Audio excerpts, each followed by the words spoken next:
Don't become a victim of yourself. It's possible to become a victim of tragedy. It's possible to become a victim of gossip. It's possible to become a victim of the things that happen out there. But here's the most important thing. Don't become a victim of yourself. Forget the thief in the alley that's after your purse. What about the thief in your mind that's after your promise?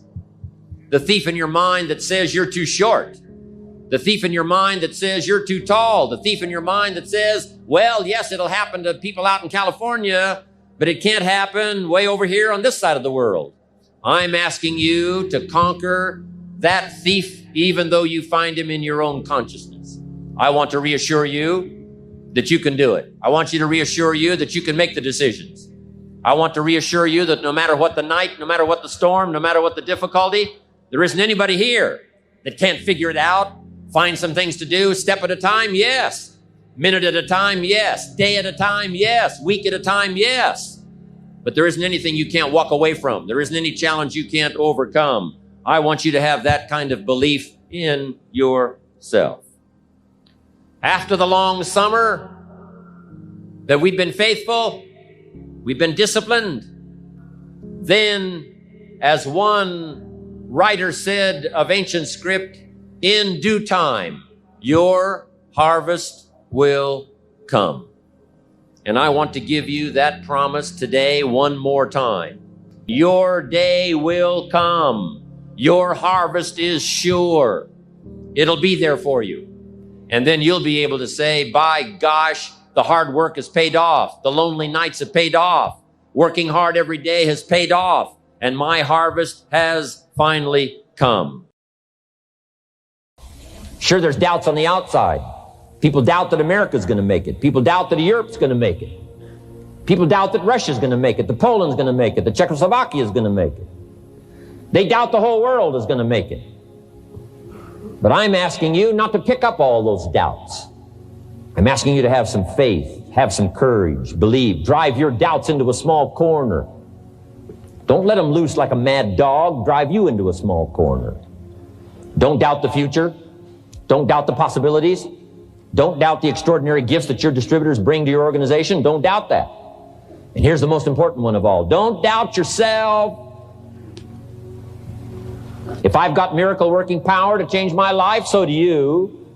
If I've got the ability to change, so do you. If I've got the ability to read, so do you. If I can discover, so can you. If I can grow, you can grow.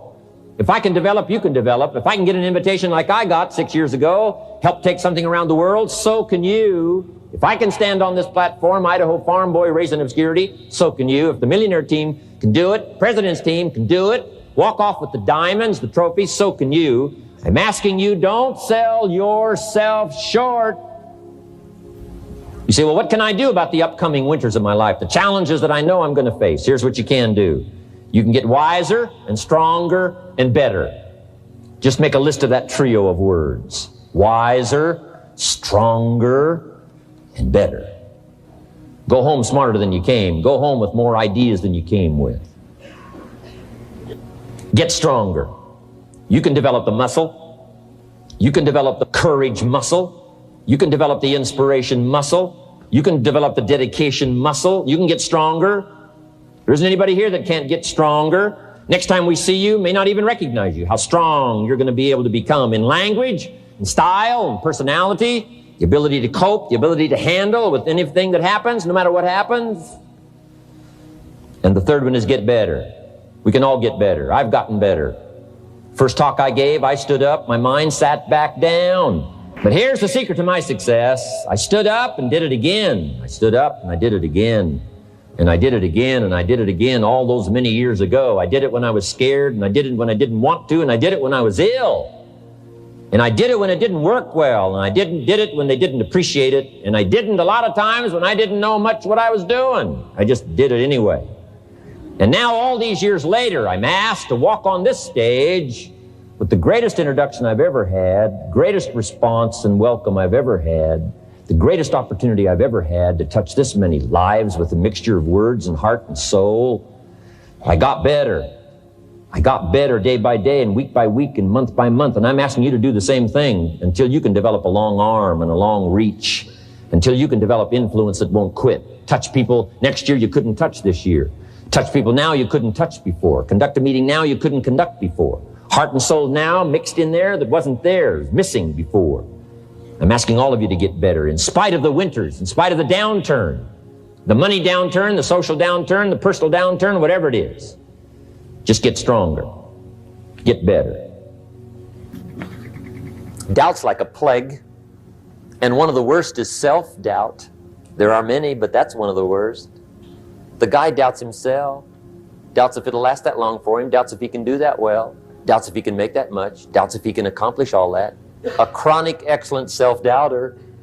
You can imagine what damage that does to your future. So here's the key. Turn this coin over and become a believer. And there's many things to believe in. One of the majors is yourself. The understanding of self-worth is the beginning of progress. We all have a certain amount of doubt. Nobody can be 100% certain. But here's what you must learn to do. Doubt your doubt and believe your beliefs. I used to be mixed up on that all those years ago. I used to believe my doubts and doubt my beliefs. And what a sad position that's to be in. Learn to doubt your doubt and believe your beliefs. It's easy to doubt the future with uncertainty. It's easy to doubt the past will serve you. It's easy to doubt the community. It's easy to doubt the country, doubt the government, doubt the banks, and doubt the money. It's easy to doubt each other. And here's the worst one of all. It's easy to doubt yourself. Doubt that you can learn, doubt that you can grow, doubt that you can change. But I'm asking you to turn that around. Drive your doubts into a small corner. Don't let them conquer you. Believe in each other. Believe in your country. Believe in the community. Believe in the rest of the world and their ability to struggle with the problems and come up with the answers. Believe that things are possible. And here's the most important one. Believe in yourself. Do not doubt your own ability. Don't doubt your ability to change. Don't doubt your ability to grow. Don't doubt your ability to take command. Don't doubt your ability to learn all the skills. Whatever you want, I'm telling you it's all possible. Make this note. None of us lack the capacity.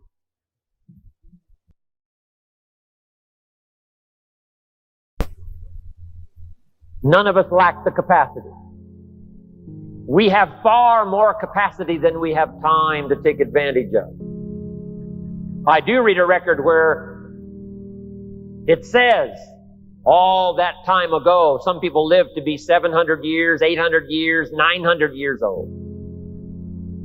I feel a little shortchanged when I only have the chance maybe to live 70, 80, 90, 100 years. When all that time ago, the record says, some lived to be 700, 800, 900 years. It seems like it would take 7 or 8 or 900 years to tap the full extent of our capacity, let alone 70, 80, 90, 100 years. But here's what I'm asking you to do. Get busy. You've got more brain power than you've used so far. You've got more potential than you've used so far. You've got more strength than you've possibly used so far. No telling how many languages you can learn. No telling how far you can go. No telling how strong you can get until you get busy working on yourself and see if you can't tap all of your full potential. I found that the biggest enemy you have to deal with is yourself. There's an old African proverb that says, if there's no enemy within, the enemy outside can do us no harm. Look at your life. Look at where you want to go. Don't worry about your circumstances. Don't worry about your age. I have a friend who's up in age, over 70, and she wanted to build a multi-million-dollar complex. The name is Dr. Johnny Coleman. Lenders and bankers say, you can't do that. You're too old. She ignored them. That building now stands, ladies and gentlemen, a multi-million-dollar structure. But there are a lot of people who would have listened to that. There are a lot of people that would not have even gotten to that point. They would have talked themselves out of even going down to the bank to ask for it. because they've already said no to themselves. See, it's time now. If you want to make this your decade, you've got to start saying yes to your life. You've got to start saying yes to your dreams, yes to your unfolding future, yes to your potential, as opposed to saying no. See, 87% of our self-talk is negative. So you've got to make a conscious, deliberate, determined effort to say yes to your dreams. Why not? Why not me? Don't spend time like most people going through life complaining. You got to learn to let the past go so you can grow. Many people never act on their dreams because they allow their past experiences to determine what their possibilities are. Whatever you've done in the past, that's not a reflection of your possibilities. That's just a reflection of your consciousness. That's just a reflection of your development and your growth.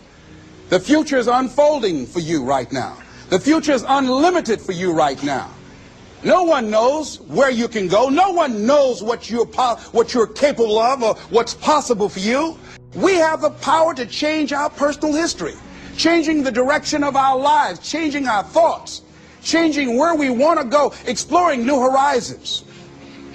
So as you begin to look at this decade and affirming that this is your decade, as you set goals that will make you stretch, that will bring out the best in you, as you begin to remove the negative, toxic people from your life, as you decide to take some chances in life, and that's one of the things that's very important. Viscard said, if you're not willing to risk, you cannot grow. And if you cannot grow, you cannot become your best. And if you cannot become your best, you cannot be happy. And if you can't be happy, then what else is there? The ideal situation for a man or woman to die is to have family members standing around their bed praying with them as they cross over. But imagine, if you will, being on your deathbed and standing around your bed, the dreams given to you by life, the ideas that you never acted on, the talents, the gifts, the abilities that you never used. And there they are, standing around your bed, looking at you with large, angry eyes, saying, we came to you, and only you could have given us life. And now we must die with you forever. And the question is, if you died this very moment, what will die with you? What dreams, what ideas, what talents, what leadership potential, what greatness that you showed up to bring, that you allowed fear or procrastination to hold you back?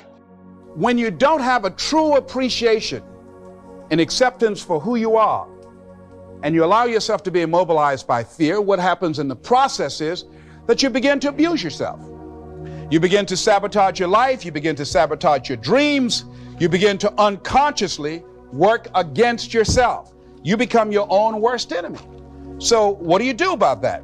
Well, you begin to realize that your dream and your gifts have so much meaning and so much value for you till your hunger for them will begin to push you past the fear. Your hunger to have them will give you a special drive. And the majority of the fears that we have are not life or death fears. They're not those kind of fears. But through our imagination, we blow them out of proportion and we give them more power than they actually have or deserve, and we permit them to govern our lives. We permit them to determine how far we can stretch out on our dreams and discovering our stuff. As you assess yourself and begin to approve yourself and just say, wait, hold a minute. I've been sweating this out. What's the worst thing that can happen to me on this? Will it kill me? Will I die? Why am I going through all of these changes over this? How much power does this really have? And am I the one that's feeding the power into it?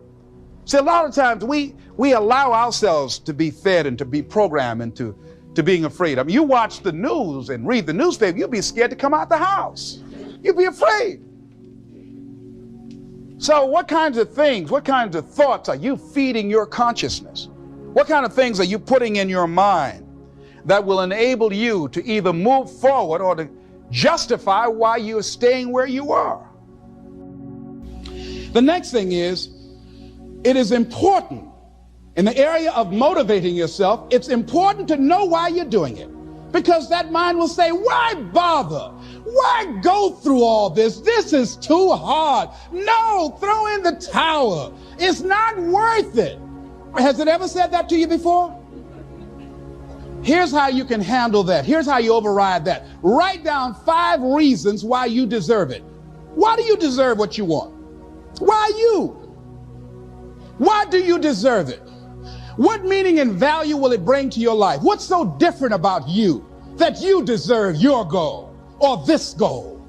And when you write down those 5 reasons, when you have some down moments, and you're going to have them, when that conversation starts talking to you, and it's going to talk to you, what you will do is you can pull that out and read it, and it will build you up. It will be your rod and your staff to comfort you through some challenging moments, because you're going to have some. Life will knock you between the eyes. It will catch you on the blind side, come out of nowhere, stuff you can't anticipate that will knock the wind out of you. You want to give up. That's why it's important for you to work on yourself, listening to tapes, building yourself up, talking to yourself with power, feeling, and conviction, building yourself up day in and day out, because it's coming. What are some of the self-defeating behaviors that we become involved in that prevent most people from enjoying themselves? Some people develop the "what's the use" attitude. Why bother? Some people have the "I really don't care." And they convince themselves that they don't care and they don't feel anything. And after a while, they really don't feel anything. Their lives are empty. Some people say, well, it's really not worth the hassle. Just too hard. A lot of people don't ever do the things they're capable of doing because they allow themselves to go along with the crowd, following the crowd. Many people have things they want to do, and they find themselves in relationships with people who are addicted to mediocrity, and they allow their behavior to influence their behavior. Many people don't do it because of the fact that they allow their lack of self-confidence to immobilize them. I remember when I wanted to go into business for years, that was an agonizing thought in my mind. I wouldn't try it because I didn't believe that I could make it. Of the 5 things that you would like to do if you had the courage to do, I want you to pick one thing. Pick one. And here's how to set it up for yourself that will help free you and get you unstuck. What is the worst thing that can happen if you do it? So what's the worst thing that can happen? Let's say going into business for yourself, or changing careers, or getting a divorce, taking some kind of chance of something that you've always thought about doing, but you just haven't done it for whatever reason. What's the worst thing that can happen? Do the worst case scenario. Now, when you do the worst case scenario, you write those things down, the worst things that you fear would happen. When you name your fears, that puts you in control. What are you afraid of? Name it, write it out so you can look at it, confront that fear. Now that takes you to the next step. What are the benefits? What are the benefits of your acting courageously, taking life on? What are the benefits of your acting courageously? Whatever it is that you've identified. Write the benefits down and then focus on them. Focus on the benefits, not on the liabilities, not on your fears. Focus on the benefits. That which you hold in consciousness tends to manifest itself. Think about how good you feel. Think about the level of increased self-respect, the sense of self-worth that you'll feel. How good you feel getting up in the morning, looking yourself in the mirror because you're taking life on. The other thing is acknowledge your fears and then go into action. This book is called Feel the Fear and Do It Anyway. That's it. See, I believe anybody who's ever done anything, who's ever taken a chance, doesn't mean that they are not afraid. Courageous does not mean being the absence of fear. I think that being courageous is willing to do it because that's what you feel, and you're going to do it anyhow, regardless. So you're not going to be immobilized by your fears or your doubts. You admit, okay, I'm scared to death. Now, okay, what is it that I must choose to do? Go ahead and experience that fear, but don't let that fear immobilize you. In what you've done with your life thus far, Is it giving you what you want? Is it giving you what you want? When you look toward the future, when you look at all that's going on out here, is there some place within yourself you say, hey, I know I need to be out there in that arena. I know I can do more than what I've been doing. I know there's some great music that I have within me that I haven't brought out here yet. Is that something that you begin to look at within yourself? See, I say if you look at your life, and if you're not getting what you want, you owe it to yourself to do something differently. If you're on a job, 85%, they say, of Americans go to jobs that they're unhappy. If you're doing something 8 hours a day that you don't like, it's not giving you what you want, it's not giving you a strong feeling of satisfaction and fulfillment, you're miserable, you hate to go there, you're depressed just thinking about it, you sing the "Thank God It's Friday" song every week, it's giving you headaches just thinking about it on Sunday afternoon after the football game goes off. If that's what it is, you owe it to yourself to start strategically working to change directions. See, but you know what most people will do? Most people will resist change. Most people will fight change as if change would be worse than what they're experiencing. Once you begin to discover who you are, then you really realize how you have been given authority and dominion over everything on the face of the earth, including all the dimensions of your life. But you can only do that through the struggle of life. And most people avoid the struggle. Most people go through life avoiding pain. And when you go through life like that, something in you dies. Something in you that you never activate is lying dormant in there, that you never get a chance to call on because you have not challenged yourself. Somebody said the land of familiarity belongs to the dead. That most people like to feel like they're a king in the area of their comfort zone. They only want to do those things that they know how to do well. Osborne said, unless you attempt to do something beyond that which you've already mastered, you will never grow. So if you want to begin to grow, you've got to put something out here that you can't reach easily, that has got to make you stretch, got to make you jump for it, got to make you get back a little bit and dig in so that you can take a leap for it. And maybe you jump up there and you miss it and you skin your knees and you come back again and you bust your lip next time. But you keep on, and through that process, you learn how to leap higher. You start challenging yourself to dig deeper, and then you discover some things about you that you don't know right now, some talents that you have in you that you didn't know that you can do. I started out just talking to kids, and now I'm speaking at corporations. Now I'm traveling.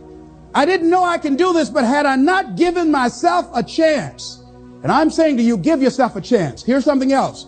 If you want to begin to make your stuff happen for you, I think that it's very important that you start trusting yourself. Listen to yourself. Listen to that still small voice within you. Don't try and make everything logical. There are some things about life that defies logic, that you just can't explain how the outcome is going to be. That once you begin to trust yourself and your ideas and your instincts, life takes on a whole new meaning, because now I want you to do that feeling that you are led. Just feel, I am led. You don't need anybody to approve your dream. It was given to you. If they can't see it, it's because it wasn't given to them. It was given to you. Hold it, nourish it, cultivate it, work on it. It's yours. It's your baby. Work on it until it comes into fruition. I want you to ponder these 4 questions. Here's the first one, and that's why. Why pay the price? Why work this hard? Why go this far? Why try to learn this much? Why try to do it all? Why try to see it all? Why try to have it all? Why do it? Why learn it? Why study? Why put yourself out? Why try to take on this much responsibility? Why develop yourself to the full? Why try to become all that you can possibly become? Why try to earn as much as you can earn, share as much as you can share, develop every skill you possibly can, see every human you possibly can, Go to every class you possibly can. Touch everybody you possibly can.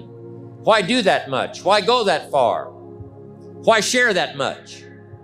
Why give that much away? Why try to see everything? Why try to do everything? Why try to become everything? That's a good question, why? And you're the only one personally that can answer that question for yourself. You've got to have your own list of whys. Work on your list of whys. One of the big thrusts for success is to come up with a strong enough why. If the why is powerful, the how is easy. But if the why isn't strong, if your goals aren't powerful, if the vision isn't clear, the old prophet said, without a vision we die, without a vision we perish, without a dream we're nothing. I'm asking you to sit down with your family and develop a dream strategy. I'm asking you to make a list of what you want. What kind of health do you want? What kind of skills do you want? What kind of income do you want? What kind of gifts do you wish to bestow? What kind of power would you like to have? What kind of influence would you like to have? I'm asking you to go home and work on the why. Spend some time as you fly over the clouds and over the ocean back to where you came from. I'm asking you to have a vision by the time you've reached home of why you want this kind of income, why you want this kind of recognition and these kinds of skills. I'm asking you to develop your own list of why. Now, here's number 2. The first question to ponder when you go home is why. Here's another good answer to why. It's the second question. Why not? Why not see how much you can earn? Why not see how much you can learn? Why not see how many skills you can develop? Why not see what kind of person you can become? Why not see what kind of influence you can have? Why not see how many people you can rescue from oblivion? Why not see how many people you can reach? I want you to establish some of your goals. I want you to give thoughtful consideration to your goals. And why not? If we've got good health for many, why not the rest? If it's happened for you, why not others? And why not you? I want you to take that personal. Why not? Why not? You've got to stay here till you go. I mean, what else are you going to do? Why not see how much you can do, how far you can go? Now, here's number 3. Why not you? I wish I could say that to each of you individually, but it would take a couple of lifetimes to sit down and talk with each of you individually. But I would rather do that. I'd love to spend a couple of days with each of you personally and pour out my heart, my soul, what's going on in my head, what's going on with me, see if we couldn't connect and find something valuable. But time doesn't permit for us to have those intimate conversations and get to know each other that well. So I've got to do it from up here. But I want you to take it personal. And my personal question to you is, why not you? You've got the brains. You can make decisions. You can study the plan. You can change your life. You can grow immensely in the next few years. You can make your dreams come true. You can build a financial wall around your family nothing can get through. You can become healthy. You can become powerful. Why not you? And now here's my last question. My very last question on the questions to ponder is, why not now?